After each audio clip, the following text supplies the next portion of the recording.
কাকা, হ্যাঁ ভাই বল, কি নিবি? একটা চা দাও তো। ভাইপো, কেসটা কি হয়েছে বলতো? হ্যাঁ, কোন কেসটা কাকা? ঠিক বুঝলাম না। আরে শুনিসনি, নেটে তো পুরো ওই নিয়ে চর্চা। ও বুঝলাম, ওই শ্রমিক অধিকারীর কথা বলছো তো? আরে হ্যাঁ হ্যাঁ, ওই ইউটিউবারটার কথাই তো বলছি।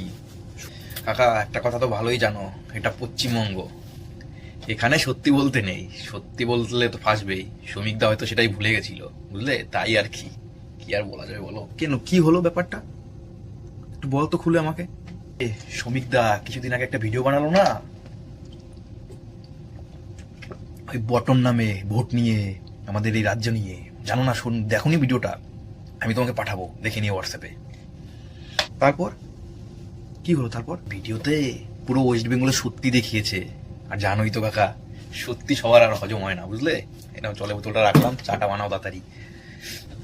কিন্তু ছেলেটা তো সেদিনও অ্যাওয়ার্ড পেলো। তারপর কাল নাকি শুনতেছি আবার ফেসবুকে, ইউটিউবে সব জায়গাতে বানাইছে ও নাকি একটা মেয়ের নিয়ে মানে নির্যাতন করছে, নাকি ঘরে আটকে রাখছিল। মানা যায় বল? কি সব দিনকাল পড়লো, কার উপর কি সব হচ্ছে বল? বুঝলা কাকা, আমি মানি না যে মানুষ সবাইকে হাসাতে পারে, সবাইকে ডিপ্রেশন থেকে তুলতে পারে, সেই মানুষ কোনো মেয়েকে আটকে রেখে নির্যাতন করতে পারে।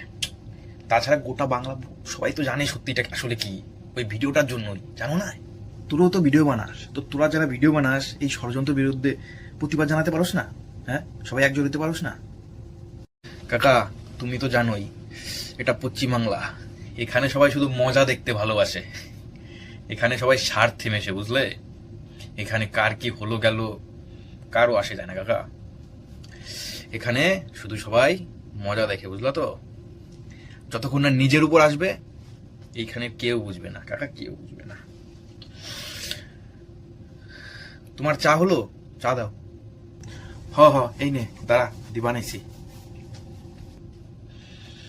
তাড়াতাড়ি দাও চাটা। আবার একটা বাড়ি যাই, আবার একটা ভিডিও বানাতে হবে, না হলে আবার পরের মাসে পয়সা আসবে না, বুঝলা তো।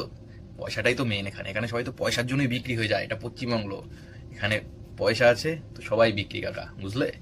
আমার তোমার মতো মানুষ এই পশ্চিমবাংলা পাল্টাতে পারবে না।